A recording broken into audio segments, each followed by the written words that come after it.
ये आप लोग राम को राजा क्यों बनाना चाहते हैं? राम के बारे में क्यों सोचते हैं? मेरे कभी होगी या मैं सही ढंग से पालन नहीं कर पा रहा हूँ, राज नहीं चला रहा हूँ, मुझे कुछ ऐसा लगता होगा, तभी तो आप लोग मेरे रहते हुए अगले राजा को चाहते हैं।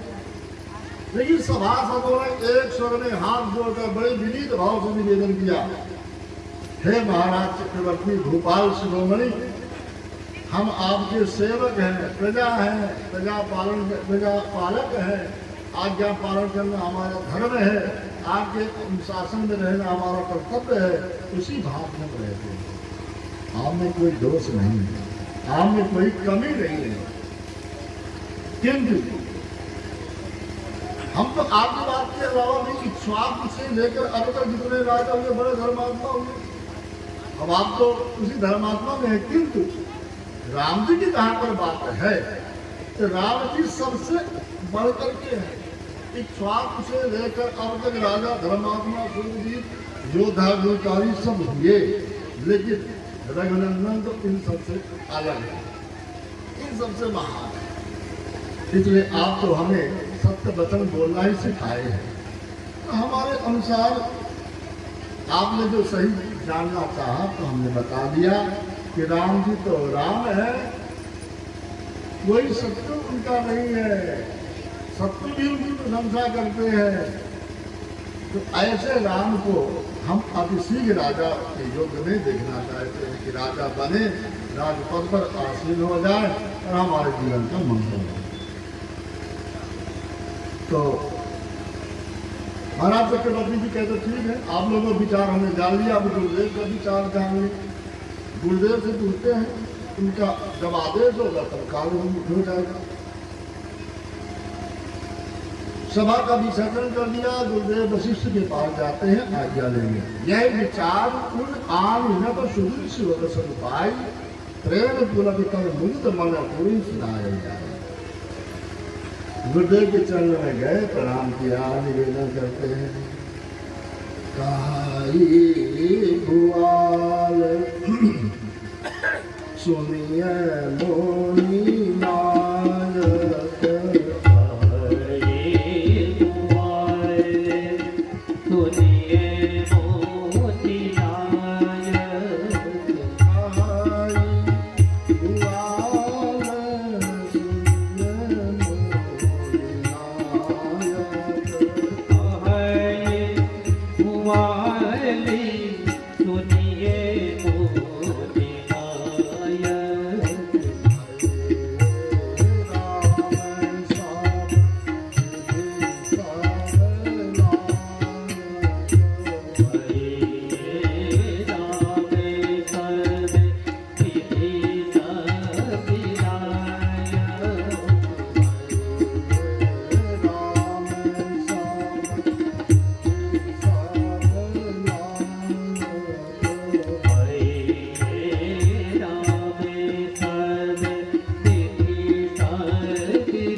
मेरे विचार में राम जी सब भी सुयोग्य हैं, राजा बनने के पात्र हैं।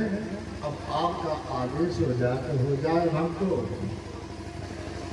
सभा लगाकर सभी के मन की बात को जान लिया, सबने अपनी स्वीकृति दे दिया, सभा सब मंत्रियों ने सबकी यही इच्छा है। गुरुदेव, हम चाहते हैं कि ये कार्य अविलंब हो जाए, केवल आपके आदेश की आवश्यकता है, क्योंकि जीवन का कोई भरोसा नहीं।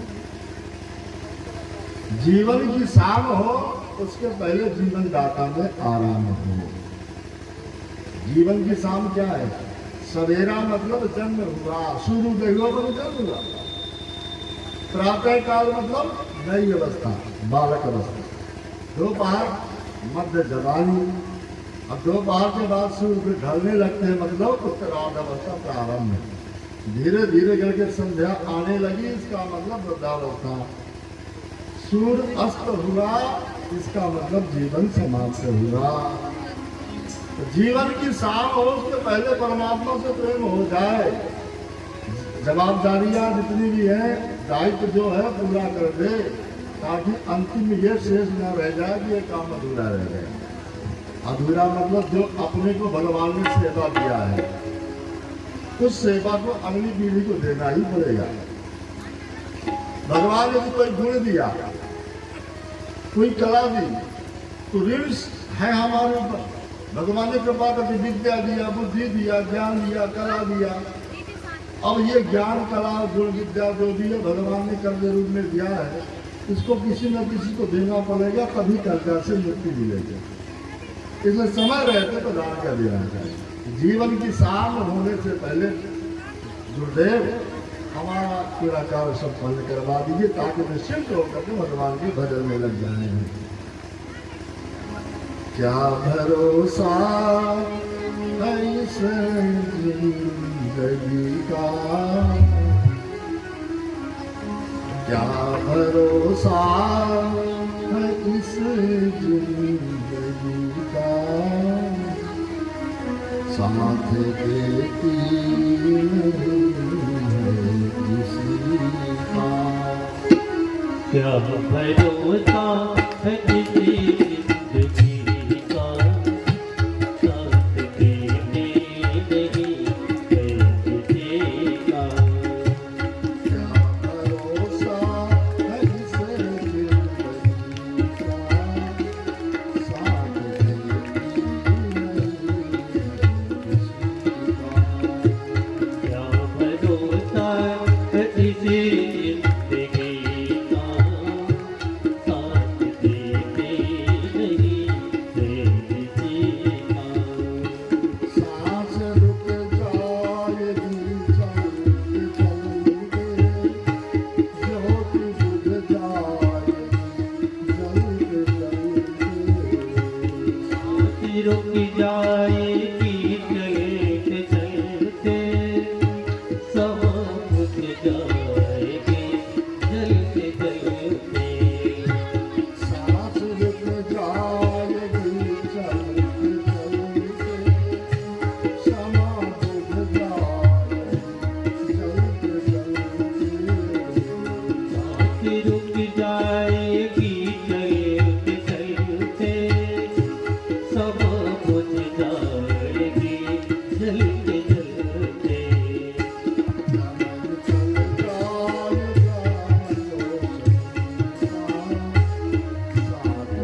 क्या भरोसा है जिस जिंदगी का, साथ देते नहीं जिंदगी का, निकल जाए का रोशनी का, साथ देते नहीं जिंदगी का, मर्जी पूरा करो जिंदगी का, साथ देते नहीं जिंदगी का, नाम रह जाएगा आदमी का, साथ देते नहीं जिंदगी का, और साथ देते नहीं जिंदगी का, साथ देते नहीं जिंदगी का। बोले आनंद भगवान। जय हो। गुरुदेव की अनुमति हुई, गुरुदेव के सन्निधि में सभा का आयोजन किया गया, सभा लगाई गई, सभा में सबको बुलाया गया, लेकिन दो जगह सूचना नहीं गई। न तो के राजानम जनकम व नराधिपा पुरिया चानया मासो पश्चांतम शोषता प्रियम। दो जगह सूचना नहीं गई। एक तो सूचना नहीं गई के देश जहां भरत जी हैं, क्यों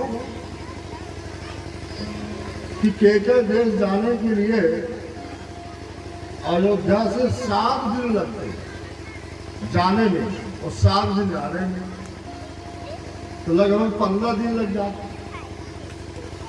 जनकम राधिपा, जनकपुर भी सूचना नहीं गई, क्यों कि जनकपुर भी सूचना भेजते तो 4 दिन जाने में 4 दिन आने में 8 दिन का समय चाहिए, तो 8 दिन तो उसी में लग जाएगा।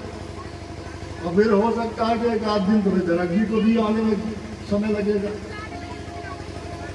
तो सूचना गई कि तैयार होंगे, वहां से आएंगे, उसमें भी विलम्ब होगा।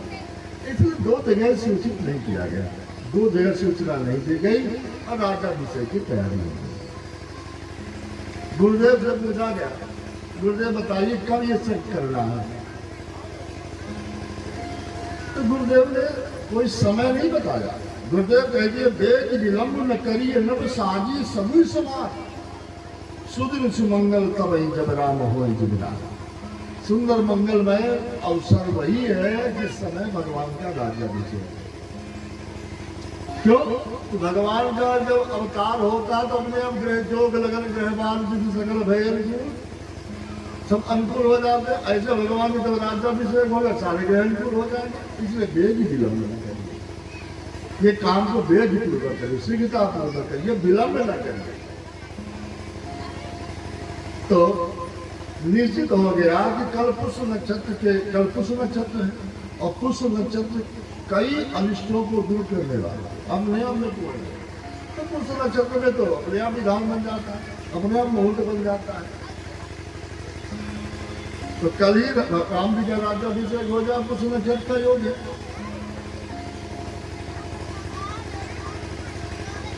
सबने शादी गई था, बहुत अच्छा तैयार हो गए, होना चाहिए। उस समय महाराज चक्रवर्ती जी गुरुदेव से कहते हैं, गुरुदेव आप रघुनंदन को राजा बनने के पहले, राज्याभिषेक के पहले क्या नियम होते हैं, क्या कर्तव्य होते हैं, क्या करना चाहिए, आप जाकर सीख दीजिए, शिक्षा दीजिए। तो गुरुदेव राजभवन में गए रघुनंदन के पास। रघुनंदन दौड़े, अभी गुरुदेव अचानक आ गए, प्रणाम किया और अपने को धन्य समझने लगे। सेवक सदन स्वामी आगमनु मंगल मोल अमंगल दमन। सेवक के भवन में अचानक स्वामी यदि आ जाए तो इसका मतलब है कि मंगल का मूल आ गया, सारे अमंगल दूर हो जाएंगे। क्योंकि बिना बुलाए, बिना प्रोग्राम के, बिना समय निश्चित किए हुए अचानक एकदम से बिना सूचना, इसका मतलब सब विधि कल्याण नहीं है। रघुनंदन ने गुरुदेव को प्रणाम किया, सुंदर आसन में बैठा कर भोजन किया, हाथ जोड़ के खड़े हो गए। गुरुदेव मेरे लिए क्या आदेश है? सेवक के लिए आपने इतना कष्ट किया, आप आदेश दिए होते, सेवक वही पहुंच जाता। वशिष्ठ जी कहते हैं, रघुनंदन आज इतना समय नहीं है कि हम तुमको सूचना दे के बुलाएं, तुम आदेश करें। गुरुदेव ने कह दिया कल तुम्हारा राज्याभिषेक करना है, इसलिए अब आज आपको संयम करना पड़ेगा। संयम में जमीन में शयन करना है, कुशासन में लेना है, और जानकी के सहित में उपवास करना है। जो प्रसाद भी लेना होगा तो कंद मूल लेना है, दुग्ध का पान करना है, अनाज ग्रहण नहीं करना, और अपने इष्ट देवता कुल देवता का पूजन करना है। रात में अधिक समय तक जागना है, क्योंकि भगवान का भजन करना है। आज का जो नियम है तुम्हारे लिए आवश्यक जीवन है। पूरा नियम बता करके गुरुदेव ने राम जी को आदेशित किया। राम जी ने प्रणाम करके स्वीकार कर लिया। गुरुदेव वहां से वापस आ गए।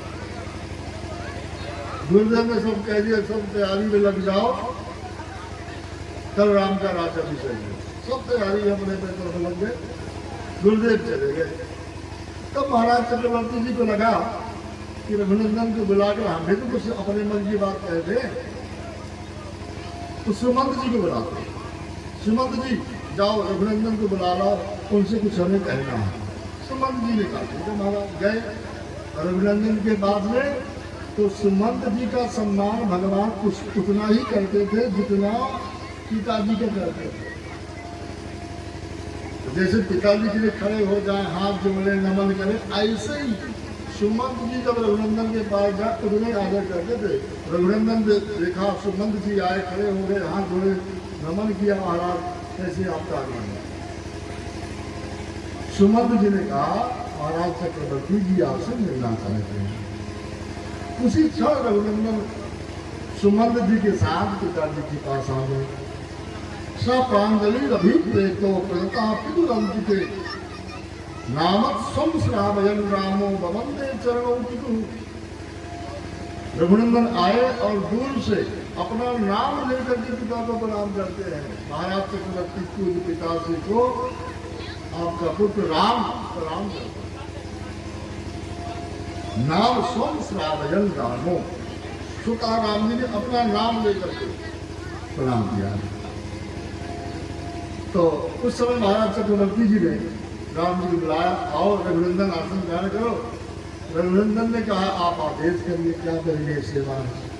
तो महाराज चक्रवर्ती जी ने कह दिया, हे राघव तुम मेरी ज्येष्ठा रानी, श्रेष्ठा रानी, ज्येष्ठा और श्रेष्ठा रानी को सजा है, उनके तुम बड़े बेटा, इसलिए राज्य पर तुम्हारा अधिकार है। इसलिए हमने निश्चित कर लिया कल्प संयोग के संयोग में तस्मात् तुम पुष्य योगेन योग राज्य नहीं। कल पुष्य नक्षत्र का योग है, पुष्य नक्षत्र के योग में तो विराजमान देना चाहते हैं। इसलिए हमने इस बात को बताने के लिए तुम्हें बुलाया है। अब तुम कल से राजा बन जाओगे, और राजा का कर्तव्य वैसे ही है जैसे मुख का कर्तव्य होता है, घर के मालिक का कर्तव्य होता है। तो मुख का क्या कर्तव्य है? मुख का ये कर्तव्य काम है कि भोजन तो मुख से करेंगे, पानी मुख से ही पिएंगे, लेकिन वो मुख अपने पास एक तिनका भी नहीं रखता। अनाज एक तिनका फंस जाए कहीं भी मुख दे तो एकदम जिम्मा वहीं जाके हटाओ इसको। मुख तो खाएगा लेकिन अपने पास नहीं रखेगा। पूरे अन्न को किसको कितना तत्व देना है, कहाँ पर इसको भेजना है, ये तत्व कहाँ जाएगा, वो सब अपने आप चला जाएगा। ऐसे ही राजा को और मुखिया को होना चाहिए। घर का मालिक जो होता है अपने लिए व्यवस्था करे या ना करे, लेकिन परिवार जनों के आश्रित जनों की व्यवस्था भी करता ही है। ऐसे राजा का कर्तव्य होता है, अपनी व्यवस्था हो या ना हो, लेकिन उसको पूरे राज्य की व्यवस्था देखना है, सबकी व्यवस्था करना है। भले भूखा रह जाए, बिना सोए रह जाए, लेकिन कोई भी बिना भोजन के बिना विश्राम के न रह पाए, ये कर्तव्य है। तो महाराज चक्रवर्ती जी ने राजोचित कार्य के बारे में बताया कि राजा का ये धर्म होता है। अपना निजी कोई परिवार नहीं होता, अपना घर नहीं होता, अपना निजी सुख नहीं होता, अपना कोई निजी स्वार्थ नहीं होता। रघुनंदन ने सुन लिया, स्वीकार कर लिया, फिर हिला करके बोले कुछ नहीं, प्रणाम किए और प्रणाम करके वहां चले गए। जब रघुनंदन चले गए तो महाराज चक्रवर्ती जी को लगा अरे कुछ कहते कुछ बोलते कुछ मन की बात बताते तो लगता, कुछ बोले नहीं, चले गए। समय तक तो महाराज चक्रवर्ती जी सोचते रह गए। इसके बाद लगा कि मैं कुछ चीजें भूल गया कहने के लिए, अरे कुछ और कहना चाहिए। पुनः सुमंत जी को बुलाया, एक सुमंत जाओ एक बार रघुनंदन को और बुलाओ, कुछ मेरे मन में रह गया कहने के लिए। सुमंत जी गए, पुनः रघुनंदन के बाद रघुनंदन जाके राघव जी जाके बैठे ही थे कि सुमंत जी घुसे आ गए, पुनः खड़े हो गए, उसी क्रम से प्रणाम करते कहिए महाराज क्या गए। सुमंत जी नहीं गई कि महाराज चक्रवर्ती जी आपसे मिलना चाहते हैं। रघुनंदन ने हाथ जोड़कर नमन किया और सुमंत के साथ ही आ गया। और अभी पिताजी के पास आए थे, आकर के नाम लेकर प्रणाम किया था, जाते समय प्रणाम करके गए थे। पुनः एक क्षण बाद तो फिर से जब दोबारा आए तो अब तो प्रणाम करने की आवश्यकता नहीं होती, लेकिन रघुनंदन ने पुनः उसी क्रम से प्रणाम किया। ये मर्यादा है। प्राणी समय नचत श्रीमान राघवो भवनम पितु ददर्श पितरम दूराय प्रणिपत्य कृताकनि। भगवान के पास जितने बार जाएं प्रणाम करें, जितने बार वहाँ से प्रणाम करें, वहाँ से निकलना है तो प्रणाम करके, गुरुदेव हो, भगवान हो, कोई देवालय हो, कोई विशेष महान व्यक्ति हो, उनके पास जाना हो तो नमन करना पड़ेगा, नहीं अपराध हो जाता है, पाप हो जाता है। कोई मंदिर देव वृक्ष पीपल बरगद ऐसे देव वृक्ष कहीं दिख गए, देवास्थान दिख गया, निकलना है क्योंकि नहीं रहे तो हम नमन करके ही निकले, नहीं अपराध हो जाएगा। अपराध ये होगा कि संसार के जो दोष वाले पाप है वो ऊपर आ जाते, हमारे पुण्य से। रघुनंदन आए और आकर ददर्श की तरफ दूरा परिपत्यांजलि दूर से ही अपना नाम लेके उसी क्रम से महाराज चक्रवर्ती जी को प्रणाम करते हैं। महाराज चक्रवर्ती जी इस बार तो खड़े हो गए। इसके पहले बुलाए थे तो बैठे बैठे ही उन्होंने कहा बैठे, लेकिन इस बार तो महाराज दशरथ जी खड़े हो गए और रघुनंदन का हाथ पकड़ लिया, हृदय से लगा लिया और हृदय से लगा के अपने बगल में बैठा। राघव और आज यहाँ बैठा, अपने बगल में ही बैठा लिए और कहने लगे, राघव मैं तुम्हें राजा बनाना चाहता हूँ, राज्य देना चाहता हूँ, उसका कुछ कारण है और वो मैं तुम्हें बताया नहीं, इसलिए मैं पुनः बुलवाया। पहला कारण यह है कि मैं एक तो वृद्ध हो गया, मैंने अपने जीवन में सब सुख भोग लिया और जो 3 ऋण होते हैं मैं तीनों ऋण से उलीन हो गया। देव ऋण, पितृ ऋण, ऋषि ऋण, तीनों ऋण से उलीन हो गया। केवल एक काम था कि मैं राजा हूं तो अगले को किसी को राजा बना दूं ताकि जो मेरा कर्तव्य पूरा हो। एक कारण यह है कि मेरे राज्य के सभी नरनारी, मंत्रीगण, मित्रगण, पुरोहितगण सब रानियां, मंत्री, पुरोहित, नगर के प्रतिनिधि, विद्वज्जन, श्रेष्ठजन, महान जन सब यही चाहते हैं कि तुम्हें राजा बनाना।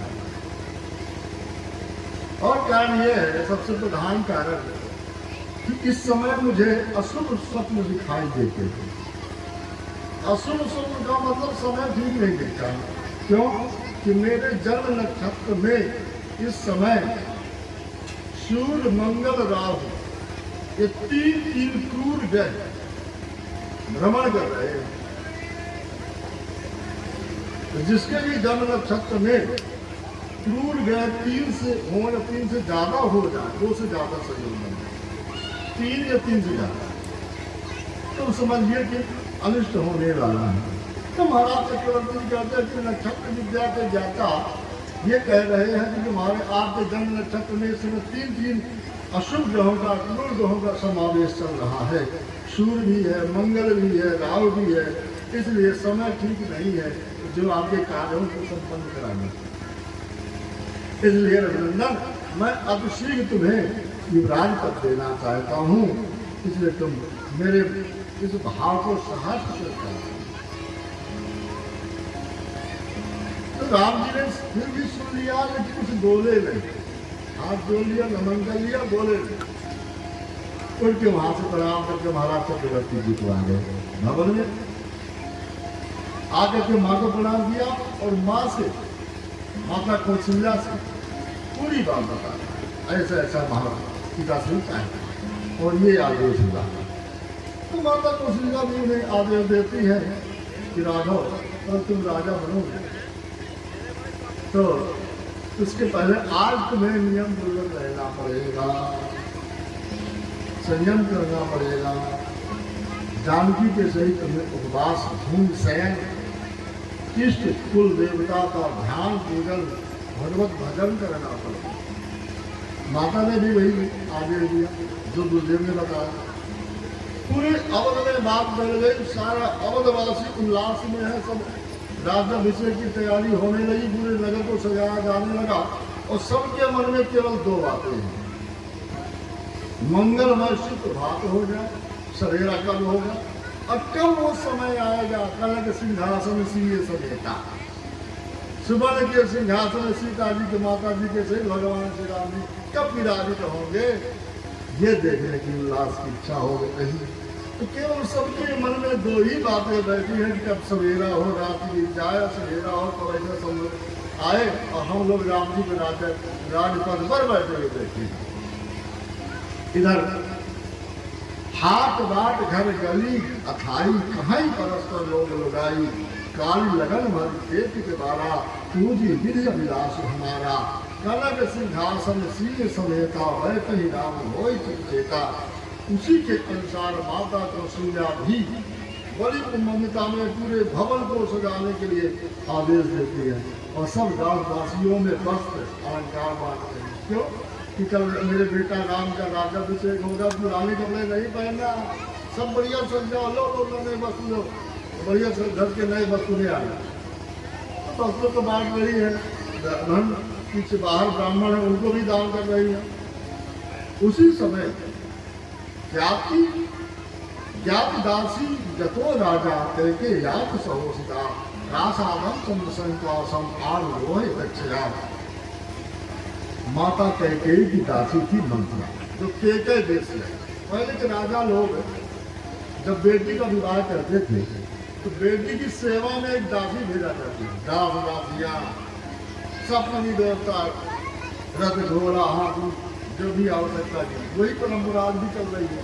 तो अब उतना तो नहीं करते, लेकिन जो भी हो सकता है उसी के अनुसार भी एक चिंता कर सुनी तक भी चाहिए, चम्मच भी चाहिए, वो सब देते हैं क्योंकि हमारे यहाँ से क्या देते अकेले बेटे नहीं, इसलिए एक सामान का ध्यान रखते हैं। तो मंथरा के बारे में पद्म पुराण में एक कथा आती है। मंथरा नाम कार्यार्थ मत्सरा प्रसिता सुरई, दासी काचन करके ये दत्ता के गए भूमिका। पद्म पुराण में लिखा है कि देवता ने सोचा कि यदि राम जी का वनगमन नहीं होगा तो जानकी जी अवश्य बाहर नहीं होगी, और अवश्य बाहर नहीं होगी तो जानकी जी का हरण नहीं होगा, और जब तक जानकी जी का हरण रावण नहीं करेगा तब तक रावण जैसे राक्षस का बल नहीं होगा। और ये सब करने के लिए अवध में किसी के मन में वैमनस्यता पाप है ही नहीं, ये काम कौन करेगा।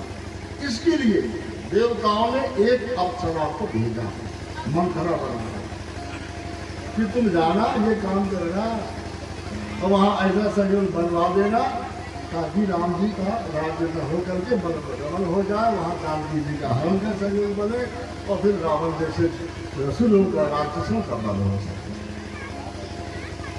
तो उसी के अनुसार मंथरा बन करके अप्सरा आई देवताओं के कहने पर। इधर मंथरा ने देखा कौशल्या माँ को सजे हुए खूब सेवकों में, दासों में, दासियों में वस्त्रालंकार बांटते हुए और आश्रित जनों को दान करते हुए देखा।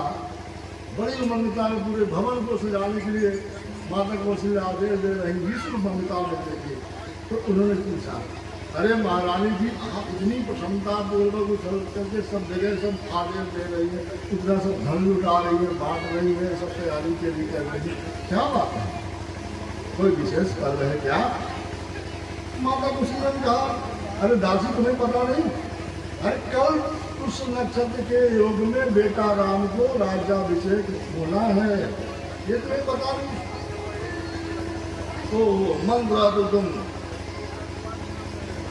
आश्चर्यचकित हो गए, ये कैसे।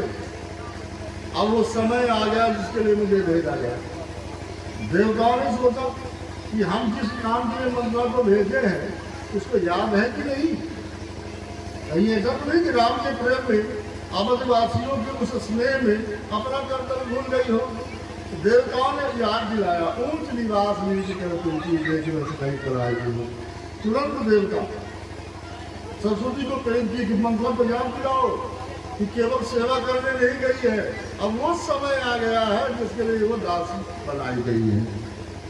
तो सरस्वती आकर प्रेरित कर देती है। मंत्रा विचलित होकर के कैकेयी भवन में गई। उत्तिष्ठ मूढ़ है किनसे से भयम काम ही वर्तते उपकृत मुखौघेनो नात्मान मौजूदते। अरे ना समझ मूर्ख कैकेयी, तुम्हारे सोने के समय बीत गए, अब तुम्हारे ऊपर विपत्ति का पहाड़ टूट पड़ा, चारों तरफ से तुम्हें भय ही भय पड़ रहा है। कैकेयी मामू क्या हुआ मंत्रा, बताओ कारण तो बताओ। तो मंत्रा ने पूरी बात बता दी। तुम्हें पता नहीं, ये तो 15 दिन हो गए ये बात चलते हुए। कितने दिन से बात चल रही, तुम्हें से छिपाया गया, तुम्हें छल किया जा रहा है। कल कुछ नक्षत्र योग में राम को राजा बनाया जाएगा। कहती है क्या, तो बहुत बढ़िया है, ये तो हम भी सोच रहे थे कि कब ऐसा मौका आए कब राम राजा बने, इसके लिए तो हम भी परीक्षा में थे। तो इससे अधिक तो सुंदर अवसर और नहीं आ सकता। तुम्हें पता नहीं, इदम तुम मंत्रे मह्यम आख्यातम परम प्रियम ये करने प्रेमाख्याते किंबा भूया करोगे। रामे वा भरते वा हम विशेषम नोपलक्ष्य। राम में भरत में कोई अंतर नहीं है। मेरे जीवन का सबसे महत्वपूर्ण बात तुमने बताया है, इसलिए हमें बड़ी प्रसन्नता है कि बहुत अच्छा समय है जो राम जी को राजा अभिषेक बोला। मंत्रा ने कहा तुम जानते नहीं हो, ये तुम्हारे साथ छल हो रहा है, कोशिश छल करवा रही है। तुम घर से निकाल दिए जाओगी, दासी बना दिए जाओगी, दासी के भवन में रहना पड़ेगा, तुम्हारे भरत को देश निकाला हो सकता है। कैकेयी माँ ने कहा, कामे थोड़े कुबरे कुबी की चाली जान ये विशेष तुम चेल कही भरत माँ तुम काम। तुम बताओ ये क्या कर रही हो, घर थोड़ा क्यों कर रही हो, इस प्रकार से क्यों ये सब शब्द बोल रही हो। हमें तो बड़ी प्रसन्नता है और इससे अधिक तो और कुछ नहीं हो सकता। तो मंथरा ने कहा, शुभ का किन कौशल्या वत्सा तो क्यों विशेष योग राजे न माता सब सेन विजोत्तम। मंथरा कहती है, महारानी आप आंख खोल करके जी भर करके पूरे भवन को एक बार में देखो, क्योंकि कल से भवन देखने को नहीं मिलेगा। तो हम लोगों के सामने भवन के बाहर तुम्हारा निवास होगा। घर की सेवा करोगे, घर की छोटी छोटी सेवाओं को करोगे तभी घर में रहने को मिलेगा। जो सुख सहित करो शिवदाई तो घर रहा न आने। सब बेटा भरत के सहित सेवा करोगे तभी घर में रहने को मिलेगा। भरता राघवो राजा राघव सुता राजवंशात भरता कहके यही परिहासते। हे कैकेयी, राम के राजा बनने के बाद राम का पुत्र राजा बनेगा और उसके बाद फिर उसका पुत्र राजा बनेगा। तो उस परंपरा के अनुसार तुम्हारा भरत तो इस राजपाल वाले क्रम से अलग हो गया। न तुम्हारे भरत को बेटे को राज मिलेगा, न उसके बेटे को मिलेगा। ये परंपरा ही अलग हो जाएगी। और तुम्हें पता नहीं, तुम भरोसा करते हो। कद्दू बिन कहीं दीन दुख तुम्हें कौन सिलाता। जैसे छल करके कद्दू ने विनता को दुख दिया था, उसी प्रकार छल करके कौशल्या तुम्हें दुख देगी। तो कद्दू विनता की बात कैसी है, एक कथा इसके संबंध में है कि विनता के बेटा गरुड़ है और कद्दू के बेटा सर्प है। गरुड़ जी हमेशा सर्पों को सताते थे। सर्प बेचारे गरुड़ के डर से भागे भागे भागे, माँ को ठीक न लगा। तो कद्दू ने सोचा कि मेरे पुत्रों के ऊपर इसका पुत्र भारी पड़ रहा है, बार बार संकट दे। तो एक दिन सोचा कि कुछ ऐसा किया जाए कि छल करके गरुड़ जी की माँ को विनिता को दासी बना लिया। उसने सर्पों से मंत्रणा किया, एक काम करना है, हम बाजी लगा रही है, उसके अनुसार तुम्हें काम बताएंगे, तुम सब तैयार रहें। सब तैयार हो गए। उसने शर्त लगाई, ये बताओ विनिता, कि सूर्य भगवान के रथ में जो घोड़े हैं किस रंग के? उसने कह दिया सफेद। बोले पूछ कैसी? बोले सफेद। बोले घोड़ा तो सफेद है लेकिन पूछ काली है। विनिता ने कहा नहीं सफेद है, हमें पता है, लेकिन जो काली हुई तो? बोले काली तो है ही नहीं, सफेद पूछ है। बोले काली पूछ हुई तो तुम्हें हमारी दासी बनना पड़ेगा, और सफेद पूछ हुई तो हम तुम्हारी दासी बनेंगे। विनिता को तो भरोसा था कि सफेद घोड़े हैं, सफेद पूछ है, उन्होंने सब स्वीकार किया। लेकिन एक बात बताओ बहन, दासी बनने के लिए तो ठीक है, लेकिन कब तक दासी बने रहेंगे इसके लिए कुछ बताओ, समय कोई अवधि। बोले फिर दासी पना से मुक्ति के लिए उसके मन के अनुसार वस्तु लाके देना पड़ेगा, तब दासी पना से मुक्ति मिलेगी। गरुड़ जी की माने विनिता ने स्वीकार कर लिया, शर्त लग गई। तब कद्दू ने अपने पुत्रों को, सर्पों को कहा तुम जाओ, सूर्य भगवान के रथ में जो घोड़े हैं उनको पूछ में लग जाओ। प्रातः काल जब सूर्य उदय हो तो काली पूछ दिखनी चाहिए ताकि हम सर्प जीत जाए। सब गए पूछ में लिपट गए, सूर्य उदय हुआ, काली पूछ दिखी। कद्दू ने कहा विनिता देख काली है कि सफेद? बोले हमेशा तो सफेद रहती थी लेकिन आधे पता नहीं क्यों काली हो गई। तो बोले शब्द के अनुसार तुम दासी बन गई। छल करके कद्दू ने विनिता को दासी बना दिया और दासी बन गई। तब तो अनेकों प्रकार से प्रश्न कर दिया, बहुत दुखी करती है, बैठने नहीं देती, भोजन करने नहीं देती, बहुत दिन तक सताया। एक दिन गरुड़ जी आए माँ के दर्शन के लिए। माँ भवन में नहीं थी, पता किया, पता चला वो दासी बनी है। माँ के पास गए, पूछा क्या हुआ माँ? माँ ने पूरी बात बताया। तो गरुड़ जी ने कहा माँ अब चिंता ना करो, जाओ अभी तुम कद्दू मौसी से पूछ के आओ तो क्या चाहती है दासी पना से मुक्ति के लिए। तो विनिता गई, पूछ के आई, उन्होंने कहा अमृत चाहिए, अमृत कलश है देवताओं के पास और तुम्हारा बेटा जरूर जा सकता है, अमृत ला सकता है, आगे बताएं उदास होकर क्या हुआ। तो विनिता ने कहा बेटा क्या बताएं, अमृत मांगा है, वो अमृत का कलश कहाँ से मिलेगा? गरुड़ जी ने कहा अपनी माँ के लिए मैं कहीं से भी लेके आऊँ।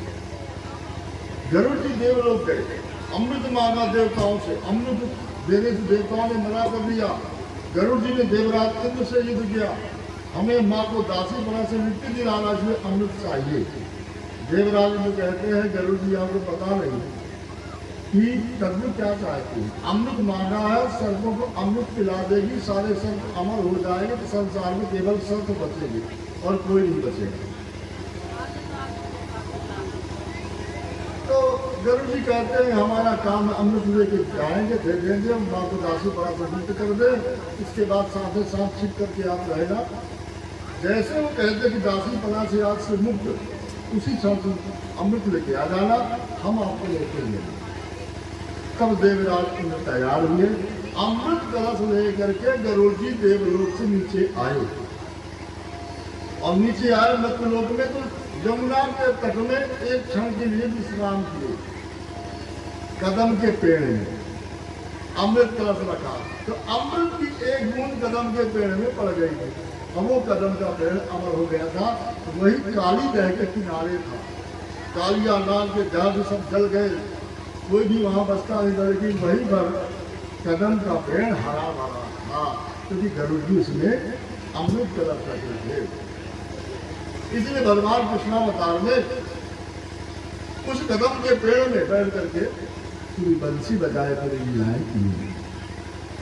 गरुड़ जी ने माँ को अमृत दिया, विनिता ने अमृत दिया कद्दू को, कद्दू ने बढ़िया आसन बिछाया, कुछ आसन पवित्र आसन, अमृत कलश रख दिया, उस के आसन में अमृत रखा गया, अमृत कलश। कद्दू बुलाई पुत्रों को आओ अमृत पी लो, लेकिन सर्पों ने कहा अमृत पीना तो पहले त्रिवेणी संगम में स्नान करके बाद में पिएंगे। अमृत कलश रखा रह गया, सर्प गए त्रिवेणी संगम नहाने के लिए नहाते ही रह गए। तब तक कभी ने सोचा कि जाए कुछ और काम कर ले, और जैसे अमृत से थोड़ा सा हटी वैसे देवराज में छिपे थे, अमृत कलश ही खा ले गए। जब सर्प आए मांगा, माँ अमृत दो, लेकिन अमृत को खा नहीं, कलश ही को अदृश्य हो गया। तो सर्पों ने पूछा कहाँ पर रखे? बोले किसी कुशासन में, सर्व श्रीता में। उस कुशासन को चाटना शुरू किया। अब कुशा तो हरा काल से होता है, रूखा काल से, और उसमें जीभ लगाए तो जीभ उनकी फट गई, तो दूजी हुआ वाले हो गए सर्प, और हल्का सा तत्व मिल गया सर्पों को। इसलिए 1000 वर्ष की आयु होती है सर्पों की, और सर्प यदि बीच में मारा जाए तो सर्प बन करके ही पैदा होगा, जब तक 1000 वर्ष पूरा भोग नहीं करेगा। और सर्प दर्शन करे किसी की मृत्यु हो जाए, उसे भी सर्प ही बनना पड़ता। तो यही चाल मंथरा ने कैकेयी से किया। जैसे कद्दू ने चढ़ करके विंता को लिख दिया था, ऐसे कौशल्या तुम्हारे साथ करेगी। जब ऐसी बात कहने लगी तब कैकेयी ने मंथरा की बात को मान लिया। बताओ, हम तुम्हारी बात को अब मानते हैं, तुम सही कह रही हो, अब बताओ हमें क्या करना है? बस तुम्हें वही करना चाहिए। देवासुर संग्राम के समय 2 वरदान तुम हट करो, और हट पूर्वक वो दोनों वरदान को मांगो। पहले वरदान में राम की जगह भरत को राज्य, और दूसरे वरदान में राम को 14 वर्ष का वनवास। लेकिन ये वचन तब मांगना, भूपति राम शपथ जब करई, तब मांगे हो यही वचन करई। जैसे वो राम जी की सौगंध कर दे तब तुम्हें अपने वचन मांगना, किसके पहले नहीं तुम्हारा मनोरथ कभी सिद्ध नहीं है। कैकेयी तैयार हो गई। कैकेयी कहती है अभिषिक्ते भरते राघवे चा वनम गते, जाते न चा सुभरणे नौ सुनिष्ठते सुंदरी। हे सुंदरी, ये तुम्हारी ये बात सिद्ध हो जाए और ऐसा काम हो जाए कि राम की जगह भरत राज्य पद के अधिकारी हो जाए और राम को गमन हो जाए, तो तुम्हारे कुंवर को सोने से मढ़ा करके, चंदन आदि से, कपूर आदि में सुंदर सजा करके, पूजन करके, उपटन लगा करके तुम्हारे कुंवर की सुबह शाम हम आपकी पूजा किया करेंगे, और तुम जो कहोगे वही सब हम करेंगे। मंथरा कहती है कि जैसा हमने कहा कि ऐसे कब से चलेगा तो जरूर तुम्हारा काम सफल हो जाएगा। मंथरा ने अपने चाल चल करके कैकेयी को भ्रमित कर दिया। कैकेयी जब श्रृंगार को उतार करके फिर भवन में चली गई। राजाओं के यहाँ हर काम के अलग अलग भवन होते थे, कमरा निश्चित रहता था, गुस्सा वाला कमरा अलग को भवन होता था, वहाँ चले गए, श्रृंगार को उतार दिया, पहले को चले बस कर लिया और जमीन में लेट गई। शाम समय सानंद मत गयो कैकेयी के, धवल मुठुता निकट गए जन धन गए सने। ऐसे संध्या के समय महाराज चक्रवर्ती जी भवन में गए, यहाँ बाहर की व्यवस्था हो गई है, भवन में जाके देखे और चल के तैयारी करिए, सबको तैयार करें। तो जब भवन में गए तो सोचा कि कैकेयी के पास जाना चाहिए। क्यों? कि जहाँ कैकेयी रहती वहीं राम रहते हैं, और जहाँ राम जी रहते हैं वहीं जानकी रहती है, और जहाँ राम जानकी रहते हैं वहीं लक्ष्मण आदि रहते हैं, और जहाँ ये रहते हैं वहाँ सब अन्य देवियाँ और अन्य सब तीनों माताएं सब वहीं रहती हैं। कैकेयी के पास कौशल्या भी आ जाती है और सुमित्रा भी आ जाती है, जानकी, मांडवी, उर्मिला, सुतगी भी सब वहीं रहती है। तो चक्रवर्ती ने सोचा कि कैकेयी के भवन में जाएंगे तो वहाँ सब एक साथ मिल जाएंगे, राम जी के साथ सब दरबार करते हुए मिल जाएंगे, बैठे मिल जाएंगे, तो एक बार में ही सबको सूचना मिल जाएगी। इसलिए कैकेयी भवन में गए। नहीं तो कौशल्या जी के भवन में जाते या कहीं बैठ करके सबको बुलवाते। अभी तक जो नियम था कि सब वहीं बैठा करते थे, उस नियम से कैकेयी भवन में गए, वहाँ पता किया, और जब पता किया तो पता चला कि कैकेयी तो कोप भवन में है। इस समय ना जाने किस कारण से उदास है, बस अलग डाल उठा दिया, जमीन में लेटी है। तो महाराज चक्रवर्ती को लगता कोई भूल हो गई, जाके पूछना चाहिए। उनको तो पता था नहीं कि क्या होने वाला है। गए, देखा उस दशा में कहते को बहुत समझाया। अब लिखते न जानासी सत्तापी करो ममो मन जो मंडप व्याघा रामा बंधो न विदुते। उस समय महाराज चक्रवर्ती जी तो यहाँ तक कह दिए, अरे देवी तुम मन की बात तो बताओ, तुम्हारे मन में क्या क्या चाहती हो। तुम्हें पता है कि राम के अलावा संसार में मुझे कोई नहीं है, लेकिन राम के बाद में यदि मैं किसी को मानता हूँ तुम्हें मानता हूँ। अब इससे अधिक में तुम्हें क्या स्पष्टीकरण करूँ, तुम मन की बात को बताओ। क्यों तुम उदास हो। मेरे जीवन का सबसे पुनीत अवसर है, इस पुनीत अवसर में तुम्हारे मन में जो है वो कह दो। तो कैकेयी ने कहा एक शर्त में ही अपने मन की बात कह सकते हैं। बोले बताइए कौन सी शर्त। बोले प्रतिज्ञा विधान सो तुम कर्तव्यसी अवते व्याहरिष्यामि यथा भी प्राप्तम मया। कैकेयी कहती है यदि आप मुझे प्रसन्न करना चाहते हैं तो पहले शपथ करिए। और शपथ किसकी? राम जी की। राम जी की शपथ करिए तब मन की बात बताएंगे। तो महाराज चक्रवर्ती जी क्या कहते हैं, राम जी की शपथ करते हैं। और जब राम जी की शपथ करके कहते हैं, है कैकेयी मैं राम की शपथ करके कहता हूँ कि जो तुम कहोगे हम वो करने के लिए तैयार हैं, चाहे किसी को राजा बनाना हो चाहे देश में शासन करना हो। तो कैकेयी के मन में जो था उन्होंने देवासुर के समय के 2 वरदान के बारे में याद किया। ऐसी सी बात है, आपने 2 वरदान दिया था, अब मुझे तो मौका नहीं लगा, आज मौका है उन दोनों वरदानों हम लेना चाहते हैं, आप दीजिए। महाराज चक्रवर्ती जी ने कहा जो कहोगे हम देंगे, दोनों वचन ले लो और भी ले लो, जो लेना। बोले नहीं तो 2 वचन ही पूरा करेंगे। अभिषिक्ते समारंभो राघवस्व प्रकल्पिता अनेनैवाभिषेकेनो भरतो मे निषिद्धताम्। कल पुष्प नक्षत्र में जो राम को राज्याभिषेक करना है उसकी जगह में भरत को राज्याभिषेक करिए। तो पहला वचन महाराज चक्रवर्ती जी ने कहा यह तो सहज है। क्यों कि राम अपने लिए कभी चाहे नहीं, भरत भी तो हमेशा चाहते हैं। राम में भरत को कोई अंतर भी नहीं है। राम जी को बड़ी खुशी होगी कि मेरा भैया भरत राजा बनेगा। लेकिन तुम भरत के बारे में सोचो, क्या भरत ये राज्य स्वीकार कर लेगा? कैकेयी ने कहा तो मैं भरत को भरत मेरा बेटा है, हम भरत को मना लेंगे। आप वचन तो बोले हाथ में राम की जगह भरत को ही राज्य है। दूसरा वचन बताओ। तो दूसरे वचन में कहती है नव पंच वर्षाणी दंड कारण्य मार्षिता सीराजिन धरो वीरो रामो भगवत काल। नव पंच वर्षाणी, 9 और 5 वर्ष तक, 9 5 14 वर्ष तक दंडकारण्यम आश्रिता राम।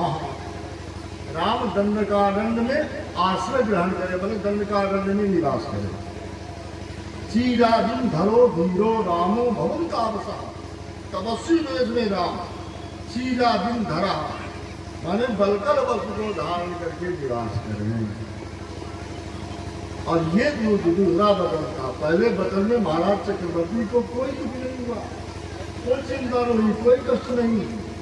लेकिन दूसरे वचन में बड़े दुखी हो गए। सुनाहु प्राण प्रिय भावत गीता।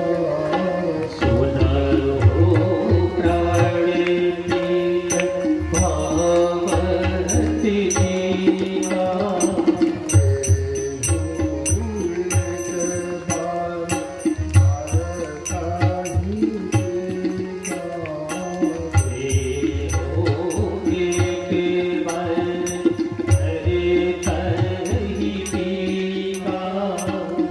आजा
थे हाथ मूंद दौड़ लो, आंख बंद कर लिया, कान बंद कर लिया, तुमने क्या कह दिया, मजाक कर रहे हो क्या?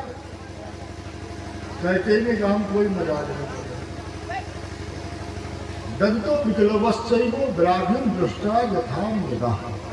जैसे जंगल में मृगी चलती हो, घूमती हो, अचानक सामने शेर आ जाए तो मृगी की क्या दशा होती है, उसी दशा में महाराज चक्रवर्ती जी हो गए।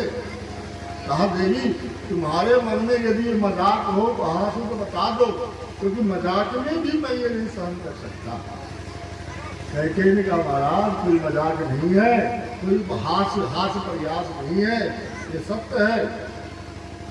तो महाराज चक्रवर्ती जी कहते हैं तिष्ठत लोको बिना सूर्यम सत्सम वासल्यम बिना न तो रामम बिना देहे तिष्ठे तो मम जीवितम।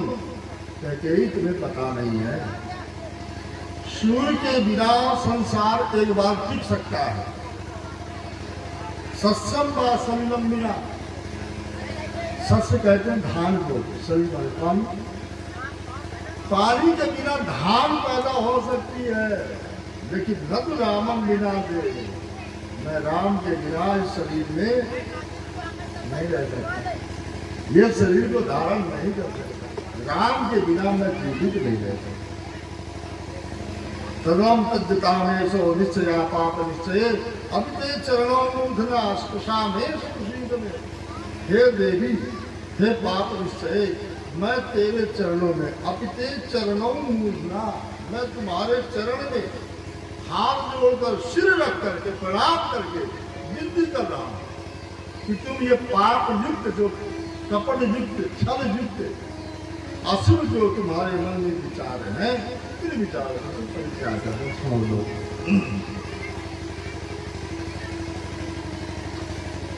बहु नाम स्त्री शास्त्राणाम बहु नाम चोर जीविनाम परिवादो पवादो वा राघवे नो पद्धति। मेरे भवन में बहुत सारी रानियां हैं और बहुत सारे सेवक सेविकाएं हैं, नगर में बहुत सारे हैं, लोग हैं, लेकिन कोई भी आज तक मेरे राम के बारे में हास्य परिहास, धोखे से भी, अनजान में भी कोई दोषारोपण नहीं किया। किसी भी प्रकार से उन्होंने राम के बारे में अशुभ नहीं सोचा। हे पाप निश्चय, तुम्हारे मन में कपट छल कैसे आ गया, पाप कैसे आ गया? कैकेयी ने कहा तुम आप कुछ भी जान दो, मेरे समझ में नहीं आता, मैं तो केवल एक बात जानती हूँ कि हो तो प्राप्त मुनिदेव धर्म, जो न राम बन जाए मोर मरण काल अगस तो समझिए मरना। प्रातः काल होते ही ये कार्य नहीं हुआ तो फिर मेरा मरना और आपको अवदस प्राप्त करना ये सुनिश्चित है। महाराज चक्रवर्ती जी सुन करके ही अचेत हो जाते हैं। आज की कथा को हम चक्रवर्ती महाराज दशरथ जी के भाव में ही विचार करते हुए और कथा को विश्राम करेंगे, क्योंकि राम बंगवन का दृश्य है और वो दृश्य एक अलग है, और वहाँ पर जब तक राम जी को फिर कहीं अस्थायी फिर नहीं कराया जाएगा तब तक कथा भी बंद होगी। आइए, संसार कभी भी किसी को पूरा नहीं होता, संसार हमेशा पूरा होता है, पूरा मिलते को परमात्मा। और संसार में कभी कोई ये नहीं कह सकता कि मेरी इच्छाएं कामनाएं सब पूरी हो गई, जो केवल भक्त वैष्णव ही कह सकता है। जो भगवान के चरणों का आश्रित है वही कह सकता है कि मेरी सारी कामनाएं पूरी। और संसार की कामनाओं को चाहने वाला व्यक्ति ये नहीं कह सकता कि मेरी इच्छाएं पूरी, क्योंकि कामनाओं ने ही जीवन को कंगाल बना दिया। कामनाओं का समापन ही भगवान की ओर प्रेरित करता है। और जाही न चाहिए कबहु कछु तुम संसार, भगवान तो उसी को प्राप्त होते जिसके मन में कोई कामना नहीं है। दिल के सब गुणगान अधूरे रह गए, दिल के सब उद्गार अधूरे रह गए।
नश्वर चार दिन की जिंदगी ये नश्वर सारी दिन की जिंदगी है ये नश्वर चार दिन की जिंदगी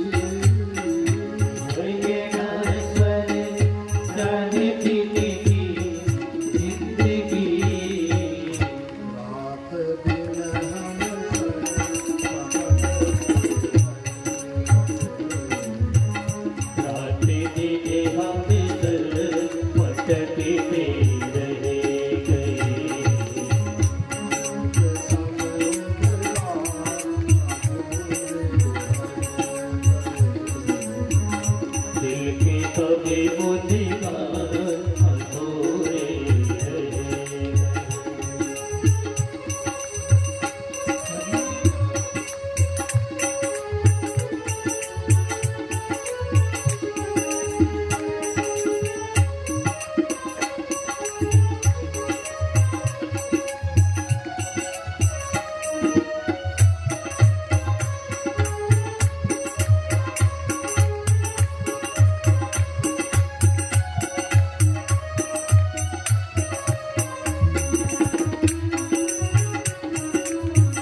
ओम जले ज्वाला ज्वाला परमंत्री सर्वत्र व्यापिनी ज्वाला ज्वाला देवी नमो सदैव ज्वाला मालिकै नमः सर्वोपचारार्थे गंगासुर्वाणी समर्पयामि प्रणमामि नमस्करोमि हरि ओम चंद्रमा मनसोजातो सूर्योजायता श्रोत्रादो प्राश मुखादग्निगजायता। श्री राजा राम जी की आरती उतारो श्री राजा राम जी की आरती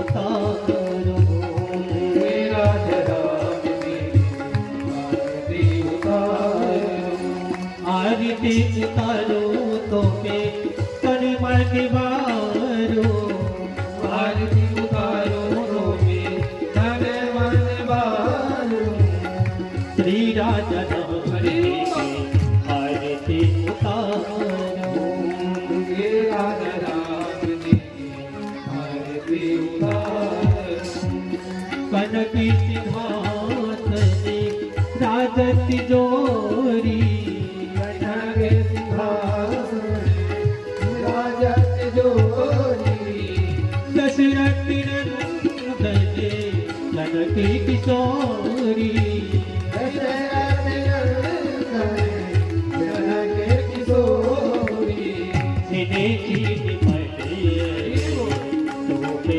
निहारो श्री राजा राम जी आरती उतारो श्री राजा राम जी की आरती उतारो श्री राजा राम जी आरती उतारो भाभी भागी तो हित जग जननी विवा में भागे सो विजय जग जननी चरण विराजते सोती अंजेरी चरण विराजते है सोत अंजनी प्रभु भक्त लीला एक विचारो श्री राजा राम जी आरती उतारो श्री राजा राम जी की आरती उतारो श्री राजा राम जी आरती उतारो चावल तलेटी तापर सोहे श्यामल कनरी कांवर सोहे देखी छवि मुनि जन मन मोहे देखे छवि मुनि जन मन मोहे सुंदर करे बंदवारो श्री राजा राम जी आरती उतारो श्री राजा राम जी की आरती उतारो श्री राजा राम जी आरती उतारो कर्पूरी गौरव करुणावतारम संसार सारम मुकेन्द्रियाणम सदा वसंतम हृदयारविन्दे अवं भवानी शरणं नमामि त्वमेव माता च पिता त्वमेव त्वमेव बन्धो च सखा त्वमेव त्वमेव विद्याद्रविणं त्वमेव त्वमेव सर्वं मम देव देवा त्वमेव